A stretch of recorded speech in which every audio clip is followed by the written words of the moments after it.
ऐसी रात है कि जिस रात में फरमाया गया कबीले बनु कल्ब की बकरियों के बालों के बराबर अल्लाह जहन्नमी लोगों को जन्नती बना देता है। सुभान अल्लाह, सुभान अल्लाह। वो रात आ रही। ये अलग मसला है कि इस रात में करना क्या है। हमने तो एक वो रोला लगा रखा ना, शोर शराबा, रत जगा रत जगा। हमारा जवान समझता कि जागना ही इबादत है, बस रात जाग के काट लेनी है। नहीं, ये जागने की रात नहीं, ये इबादत की रात है। ये इबादत की रात है। नौजवान ज्यादातर टंकी फुल कराएंगे तेल की, चाबी लगाएंगे, हुर्र हुर्र हुर्र हुर्र। एक सजदा बंदे ने नहीं, एक आयत कुरान की नहीं पढ़ी, टंकी भर के तेल फूंक दिया। सुबह कह रहा पूरी रात जगा इमाम साहब में। समझ रहे पूरी बात? पूरी रात जागा था, एक मिनट नहीं सोया। और बाकी जो बचते हैं वो क्या करते हैं? इधर कब्रिस्तान उधर कब्रिस्तान, जाया करो कब्रिस्तान, जाना चाहिए। उम्मुल मोमिनीन हजरत आयशा सिद्दीक़ा रज़ियल्लाहु ताला अन्हा, सच्चे बाप की सच्ची बेटी, पारसा बाप की पारसा बेटी, कहती है मैं जब शाबान की 15वीं शब में एक दिन मेरी आंख खुली ना, हुजूर बिस्तर पे नहीं थे। मैंने देखा हुजूर नहीं तलाश किया, कहती मैंने जाके देखा हुजूर जन्नतुल बकी में मौजूद थे। हुजूर ने मुझे देखा, हुजूर अपने रब की बारगाह में इल्तिजा में मसरूफ थे, दुआ कर रहे थे। कुछ मुझे देख के कहने लगे आयशा क्या बात है? कहा हुजूर बिस्तर पे नहीं देखा, परेशान हो गई। फरमाने लगी तुम्हें क्या लगता है कि तुम्हारा महबूब तुम्हारे साथ ज्यादती करेगा, नाइंसाफी करेगा? उम्मुल मोमिनीन कहती है या रसूल अल्लाह, मालिक आप जिस खातून के हुजरे में चाहे जा सकते हैं, हम कौन होते रोकने वाले? आप मालिक है हमारे। या रसूलल्लाह क्यों आए? फरमाया आज की रात ना अल्लाह आसमाने दुनिया पे नुज़ूल जलाल फरमाता है और आवाज देता मांगो, जिसे जन्नत चाहिए दी जाएगी, जिसे दौलत चाहिए मांग लो, जिसे इज्जत चाहिए मांग लो, जिसे शर्फ चाहिए मांग लो, जिसे वकार चाहिए मांग लो, जो चाहोगे दिया जाएगा। खुदा की कसम ये वो रात आती है जिसमें हाथ उठने की देर होती है, देने में देर नहीं। लेकिन इस रात में ऐसे भी लोग होते हैं जिन्हें इस रात में भी महरूम रखा जाता है। ऐसी रात में भी लोग महरूम रह जाते हैं। कौन लोग हैं? फरमाया गया हमेशा हमेश का शराबी, जो दायमी तौर पर शराब पीता है, शबे बारात में उसकी भी बख्शिश नहीं। नंबर 2, मां बाप का नाफरमान, वो भी इस रात में बख्शा नहीं जाना। फोन पे फोन कर रहा, हेलो अस्सलाम वालेकुम, वालेकुम सलाम, क्या कुल पढ़ने पहली रकात में? मैंने 18,000 कलमे पढ़ लिए, और क्या पढ़ूं? ओ भाई ये तो मस्जिद है, अगर काबे के अंदर भी जाके बैठ जा और माँ बाप नाराज हैं, अल्लाह तेरी काबे की इबादत भी मुंह पे मार देगा। ट्रेंड चला, ट्रेंड देखा नहीं? व्हाट्सएप फेसबुक पे माफीनामा है? आजकल ना ये सोशल मीडिया वाले तौबा करने वाले, कहीं ने जन्नत भी सोशल मीडिया वाली ना मिले, जो खाली फोटो में ही जन्नत है। समझ रहे मेरी बात? तो लिख के भेज रहा, कोई गलती हो गई हो तो माफ कर दिया जाए, शबे बारात आने वाली है, दिल टूट गया हो तो माफ। उन्हें भेज रहा जिनसे मिला नहीं, देखा नहीं, बात नहीं की, उनसे माफी मांग रहा है। लेकिन जाओ घर में जाके पूछो जिसके लड़के ने 6 से लोगों को माफीनामा पोस्ट किया था, वो 2 कदम उठा के माँ बाप के पास भी गया है कि नहीं?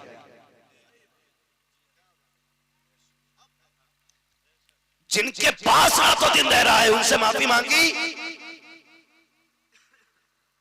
पूरी दुनिया में पोस्ट कर दे। और जिनके कदमों में रह के तूने उन्हें राजी नहीं किया तो तेरी पोस्ट फजूल है। ये सिर्फ हवाई बातें हैं। मैं आपसे इतना कहूंगा, मस्जिद बाद में जाओ, पहले माँ बाप को राजी करवाए। करेंगे इंशाल्लाह। अगर माँ बाप नाराज हैं तो शबे बारात में वो भी नहीं बख्शे जाने। और माँ बाप की बद्दुआ अल्लाह माफ करे, अगर माँ बाप के हाथ उठ जाएं तो फिर बेड़े गरक हो जाते हैं। एक बहुत बड़े वली गुजरे, माँ कहने लगी, माँ से कहते अम्मी मेरा जी चाहता मैं उम्रा करने जाऊं। माँ ने कहा नहीं बेटे मुझे छोड़ के ना जा, तेरे बगैर कैसे रहना है, काम है मेरे। उसने सोचा उम्रा ही तो करने जा रहा हूं और माँ उम्रे से रोक रही है।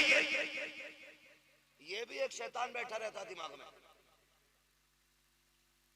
कि ये कौन होते रोकने वाले, हज तो बहुत बड़ी चीज है, चलो हज फर्ज है तो जाइए, लेकिन काबा देखेंगे, हरम शरीफ देखेंगे, ये ख्याल बंदे की नजर में रहता। माँ दवा के लिए तरसती रहती है, बेटा उम्रे पे उम्रे कर रहा। ये हमारे हालात है भाई। कहने लगे अम्मी मुझे जाना है। माँ ने कहा बेटे ना जा, तेरे बगैर कौन मेरा काम करेगा।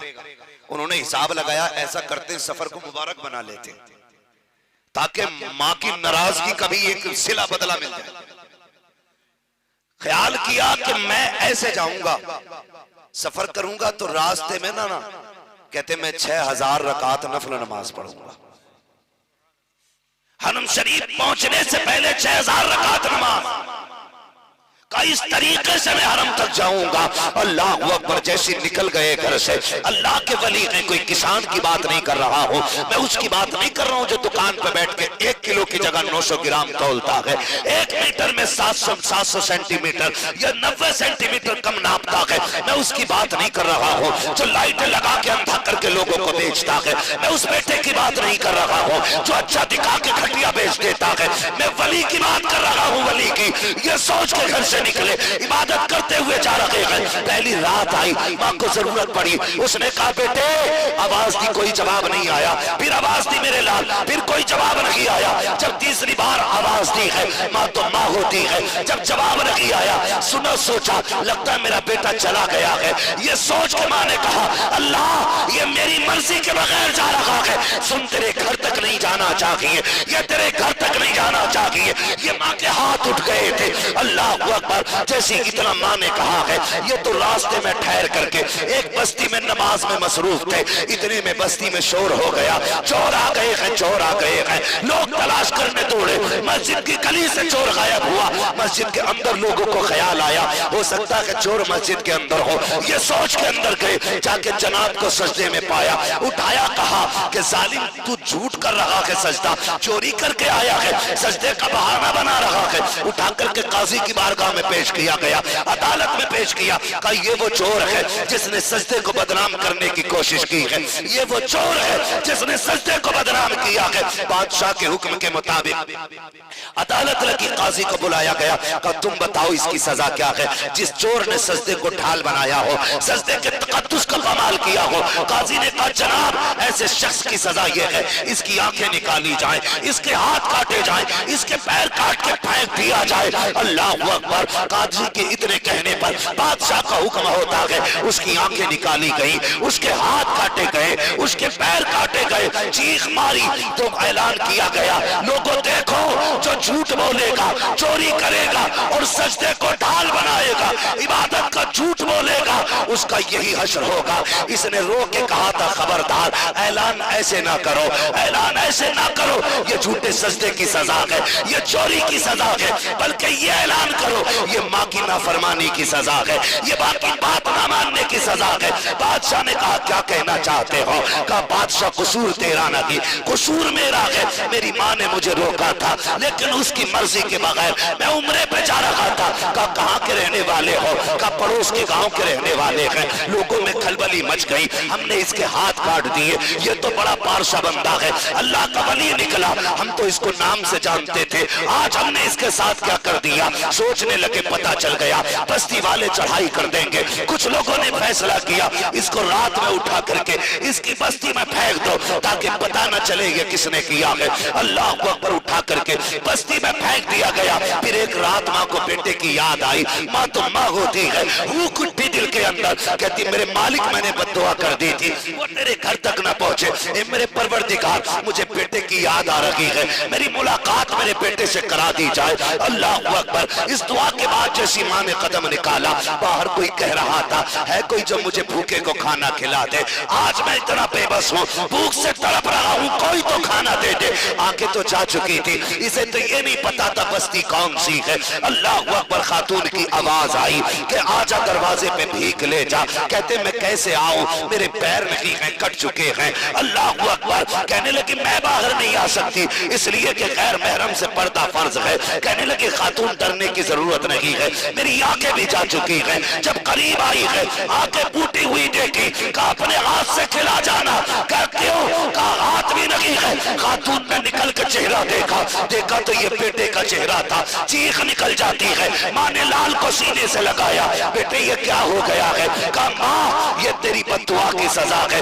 माँ की चीख निकल जाती है, हाथ उठते गए कहती है ए मेरे परवरदिगार, मैं अपने बेटे की इस तकलीफ को बर्दाश्त नहीं कर सकती और न बेटा ये दुख झेल सकता है। या अल्लाह मुझे और मेरे बेटे को दोनों को मौत अता फरमा दे। इतना कहने की देर थी, दोनों का इंतकाल हो जाता। ओ यार, माँ की दुआ लेते रहना, बद्दुआओं से बचते रहना। जाके कह रहा इतनी तस्बीह पढ़ ली और बताओ क्या करूं? पहले ये कर अपने रूठे हुए माँ बाप को मना, उन्हें राजी कर पहले, जिनका दिल तोड़ के मस्जिद में आया है, जिनका दिल दुखा के मस्जिद में आया है। अगर माँ बाप नाराज हैं तो शबे बरात जैसी रात में बंदे को छुटकारा नहीं मिलता। क्या करना है? मस्जिद में जाने से पहले रूठे बाप को मनाना है, नाराज माँ को राजी करना है। और ये बड़े अच्छे लोग होते हैं, माँ बाप बड़े अच्छे लोग होते हैं। तुझे जाने में देर होगी, इन्हें माफ करने में देर नहीं लगती है। आपको शायद गैरत आए चल जाने में, आपको यह एहसास हो मैं बख्शा जाऊंगा कि नहीं, मुझे माफ करेंगे कि नहीं। जाके देखना, बूढ़ा बाप अगर वो सो रहा हो उसके कदमों में बैठना और तलवे दबाना शुरू कर देना। वो बाप आंख खुलेगी, उठ के बैठ जाएगा, तुझसे तेरी गलती के बारे में नहीं पूछेगा, तेरी खता के बारे में नहीं पूछेगा, तुझे देखेगा, कहेगा सोया नहीं बेटे, कह देना माफ कर दे। खुदा की कसम उसके जुमले जानते हो क्या होंगे? कहेंगे बेटे तूने आने में देर कर दी, हम तो तुझे कब के माफ कर चुके हैं, कब के तुझे माफ कर चुके हैं। जिनसे चौक में मिले, चौराहों पे मिले, जिनसे सड़कों खेतों में मिले मिनट 2 मिनट के लिए, उनसे माफी मांगते हो। जिनके पेट में रखे, जिनकी गोद में रखे, जिनकी दुआओं में रहे, जिनके दिल में रखे, कभी उनसे दुआएं माफी मांगने की फुर्सत नहीं मिलती। ऐलान कर दिया गया वो नहीं बख्शे जाएंगे आज जो माँ बाप के नहीं होंगे, इसलिए कि ये रब का भी फैसला है। जो माँ बाप का नहीं हो सकता वो हमारा भी नहीं हो सकता है। आप सबकी जिम्मेदारी बनती है कि जिनके दिल तोड़े हैं उन्हें बना लें। बातें और भी बहुत सारी बातें। चुगली करने वाला नहीं बख्शा जाएगा, शराब पीने वाला नहीं बख्शा जाएगा, मुशरिक नहीं बख्शा जाएगा। समझ रहे ये सारी बातें। बस मैंने पहले ये बात कही थी, किसी का दिल तोड़ देना बद्दुआ है, किसी को खुश कर देना ये दुआ है।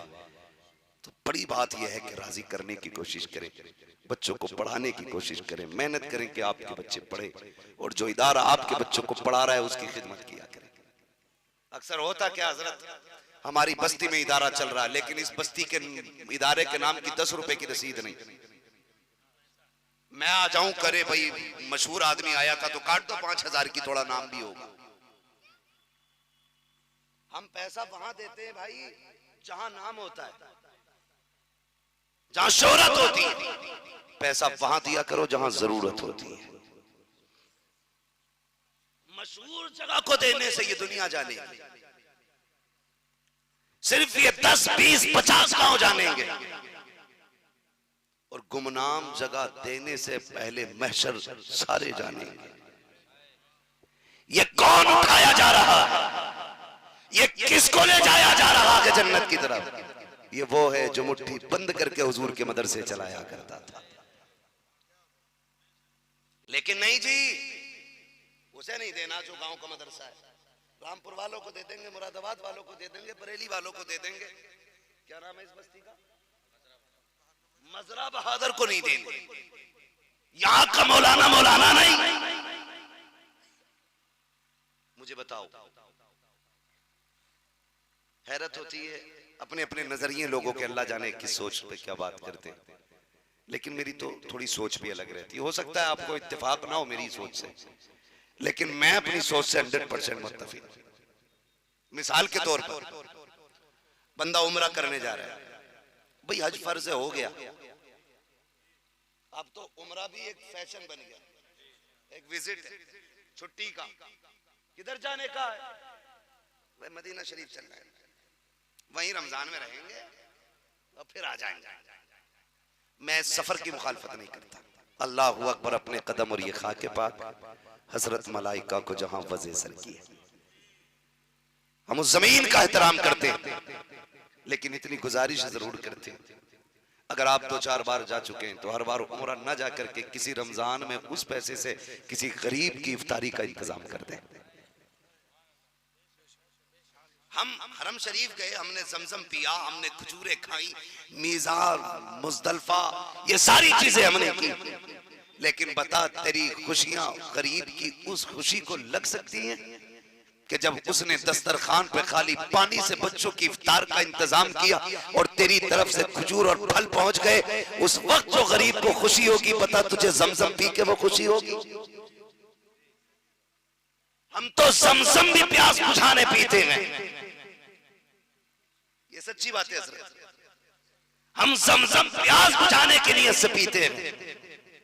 मजा तब आता है जब जमजम गुनाह मिटाने की नीयत से पिया जाए। और लोग कहते बड़ा पीरों के खिलाफ रहता ही, पीर चढ़ते नहीं ना नजर में।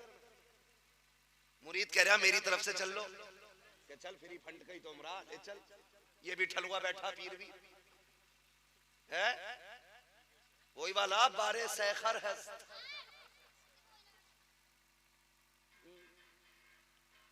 भाई गधों के बोझ लाते जाओ। मैं आपसे एक बात कहना चाहता हूं, थोड़ा सा सोचें, दिमाग लगा। कल मुझे हैरत हुई इस बात को सुनने के बाद। सरकार उवैस में साहब क़िबला फरमाने लगे, मेरे पास कुछ लोग आए, कहने लगे हुजूर, 20-25 साल पहले की बात, कहने लगे हुजूर हमारी तरफ से उम्रा करने चले। मैंने पूछा कितना खर्चा लगेगा? कहने लगे 35-36 हजार। कहने लगे उससे पहले एक बंदा मेरे पास बैठा था, वो किसी के मकान जमीन में छप्पर डाल के रहता था, गरीब था, और चप्पल फेरी पे बेच के गुजारा करता था। जमीन के मालिक ने उससे कहा भाई खाली कर दो, हमें बनाना है। हजरत फरमाने लगे जिसकी जमीन थी वो मेरा मुरीद था। तो वो गरीब आके कहने लगा हजरत आपका मुरीद है वो, आप कह दीजिए तो मुझे कुछ दिन और रहने की मोहलत मिल जाएगी। मैं 100-200 रुपए कमाता हूं और एक महीने में मैं इसको 100 रुपए किराया देता हूं। हुजूर आप कह देंगे ना तो मुझे थोड़ी मोहलत मिल जाएगी। कहते मैं मकान मालिक जमीन वाले से कहने लगा भाई रहने तो। उसने कहा हुजूर हम तो किराया भी माफ कर देते हैं कभी कभी, लेकिन मसला ये बेटे की शादी करनी है, जगह तंग पड़ रही है, जगह तंग पड़ रही है, इसलिए मकान बनाना, इसलिए खाली करने को कह रहे हैं। कहने लगे उसने इतना कहा ना तो वो गरीब रो रहा था। इतने ये उम्रे वाले लोग आगे मेरे पास। मैंने कहा तुम बताओ उम्रा क्यों करा रहे हो? कहा तमन्ना ये है आपको साथ हुजूर के रोजे पे लेके जाएं। कहने लगे जाओ, जिस पैसे से तुम मुझे उम्रा कराना चाहते हो ना, इस गरीब को उस पैसे की जमीन खरीदवा लो। कहते मैं तुम्हारे साथ उम्रे से इतना राजी नहीं होऊंगा जितना गरीब की जमीन खरीद जाने से राजी हो जाऊं। दीवाने की नजरों को जहां देख रहा है, दीवाना खुदा जाने कहां देख रहा है। कहने लगे मैंने कह दिया जमीन खरीदो। कहते जब जमीन जहां प्लाटिंग होती थी उन्हीं में से एक बंदे ने जमीन उसको दी 16,000।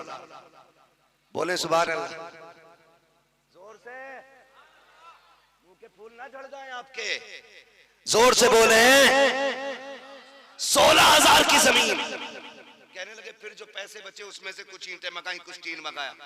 कहने लगे घर बसा दिया उसका।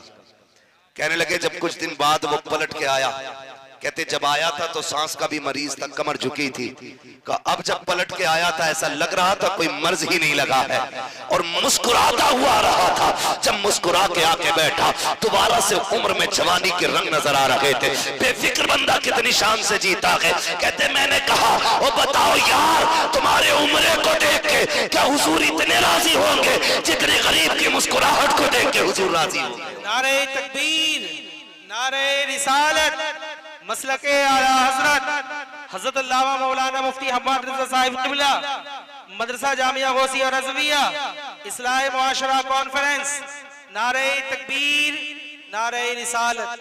तो कोई काम दिखावे का नहीं करना है, काम अल्लाह और उसके रसूल के लिए करना है। आपकी ज़कात है, उश्र है या कुर्बानी का जो भी मामला है, वो अपने महबूब इदारे को दो जो आपके हर वक्त काम आता है। मैं भी अगर आऊं तो कहो कि पहले जरूरत अपने इदारे की पूरी की जाएगी, उसके बाद जो बचेगा फिर आपको दिया जाएगा। यह आपकी हमारी सबकी जिम्मेदारी बनती है, आपकी और हमारी सभी की जिम्मेदारी बनती है। हमारे घर में एक स्क्रैच आ जाए ना, हमारे घर में एक स्क्रैच आ जाए ना, तो पेंटर को बुला के चमकाया जाता, भाई धब्बा अच्छा नहीं लग रहा है, हमें अपना घर इतना प्यारा है। तुम देखो ये मदरसा ही है ना, इस पे तुम्हें प्लास्टर दिख रहा है, मुझे तो नहीं लग रहा है कि होगा। हम अपने घर को हर एतबार से चमकाते हैं, जिसको चमकाने में कोई नतीजा नहीं है। और हुजूर के घर में अंधेरा पड़ा रहे, बेरौनक हो रहे, कोई नतीजा नहीं। मैं कहता हूं जहां 10,000 या 20,000 अपने घर में लगाते हो, उसमें 2,000 उठा के मदरसे में दो। कहो पहले इस पैसे से मदरसे का काम करो, फिर हमारे घर का काम होगा। फिर मरने की देर होगी, कोई हाथ उठाए ना उठाए, हुजूर तेरी कब्र को चमकाने के लिए मदीने से तशरीफ ले आए। इस इदारे ने आपकी बेटियों को भी तालीम दी, बेटों को भी तालीम बख्शी है, इसलिए आपकी जिम्मेदारी बनती है आप इदारे का ख्याल करें। क्या राय है, इसका प्लास्टर होना चाहिए कि नहीं होना चाहिए कि नहीं?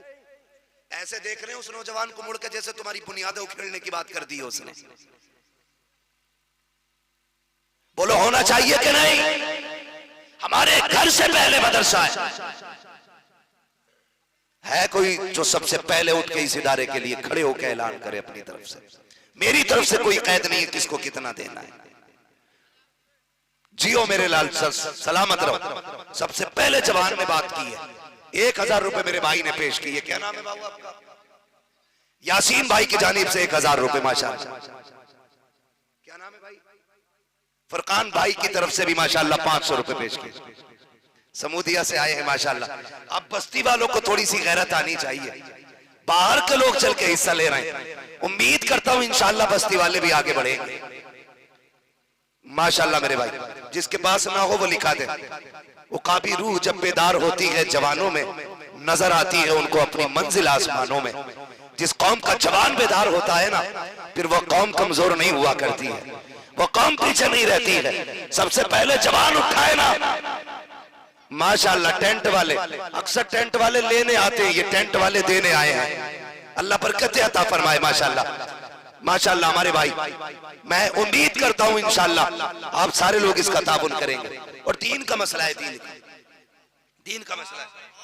आप भाई जितने चाहो पैसे लगा लो बिल्डिंग में, एलसीडी लगा के अल्लाह पिक्चरें देखेगा, औरतें नाटक देखेंगी। मौलाना मुदस्सिर हुसैन की जानिब से माशाअल्लाह 500 रुपए। लोग कहते हैं मौलवियों पे 5,000 रुपये रहते हैं। खुदा की कसम ये देने पे आए तो करोड़पतियों को पीछे कर देते हैं। अल्लाह सलामत रखे हमारे। अरे माशाअल्लाह माशाअल्लाह। एक नारा मजमे से लगना चाहिए। नौजवान लगाओ भाई, कोई मुफ्ती मुकर्रम साहब की जानिब से 5,000 का ऐलान है। कोई नारा लगाने वाला मजमे से? जिंदाबाद जिंदाबाद माशाअल्लाह। ये हमारी कौम है। क्या बात है, क्या बात है। मौलाना शान साहब की जानिब से 5,000 का ऐलान है। 5,000 रुपए मौलाना शान की जानिब से माशाअल्लाह। ये बरकतें अल्लाह देता है। कौन देता है? अल्लाह देता है। कैसे कैसे? किसी के 5,000 में ही गुजारे, किसी के 50 लाख में भी नहीं है। वजह क्या है? वजह यह है वो किसी को 5 रुपए की पैरासीटामोल में निकाल देता है, किसी को 50 लाख के ऑपरेशन में भी लटका के रख देता है। उसे राजी कर लो, काम सस्ते में हो जाना है। हाफिज ताजुद्दीन साहब की जानिब से 5,000। माशाअल्लाह माशाअल्लाह, कारी साहब के साहबजादे। इसलिए मैं कहता हूं बेटों को दीन पढ़ाओ, दीन पढ़ाओ। हमारी असल तैयारी आखिरत की है, असल तैयारी आखिरत की है। आपने कब्रिस्तान भी देखे होंगे, कब्रें बैठी हुई भी देखी होंगी, तख्ते टूटे भी देखे होंगे, कफन के धागे भी देखे होंगे, गली हड्डियां भी निकल आती